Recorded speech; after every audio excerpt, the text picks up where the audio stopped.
And thanks for joining us for Fox 4 News at 10. I'm Jane Monreal. Patrick Nolan has the night off. Today, the state of Florida is seeing a record number of COVID-19 cases with more than 10,000 new cases since yesterday. For Your Corner's Leslie Delisbour breaking down the latest numbers tonight and tells us what it means for our overall impact of the virus. Leslie?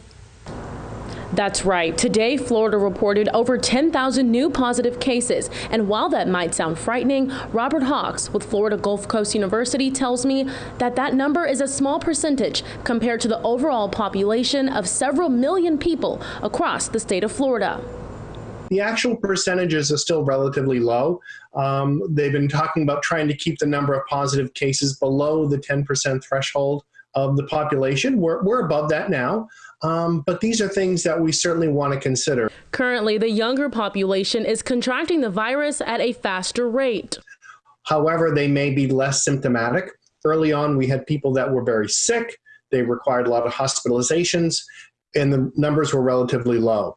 What we're seeing now is we're having a lot of people testing positive, but they may not be as symptomatic. But on the bright side, the death rate overall is decreasing. So that's a positive. So, people are certainly surviving COVID. They're being released from the hospital, but that does not mean that is a minor or insignificant virus. Hawks tells me that because Florida has a large number of cases, everyone should not assume they will automatically contract the virus. We're certainly experiencing a peak in the cases, but the severity and the death rate has actually decreased. But we are having, again, a number of people that are going into hospitals, so the hospitalization rate is also starting to creep up a little bit. Hawks says despite the low death rate, we must remain vigilant with following all CDC guidelines. So those are all positive signs, but we don't want to give up and say, okay, I don't need to wear a mask, I don't need to maintain a distance. Those things are still going to be very important to continue. In Cape Coral, Leslie Delisbour, Fox 4, in your corner.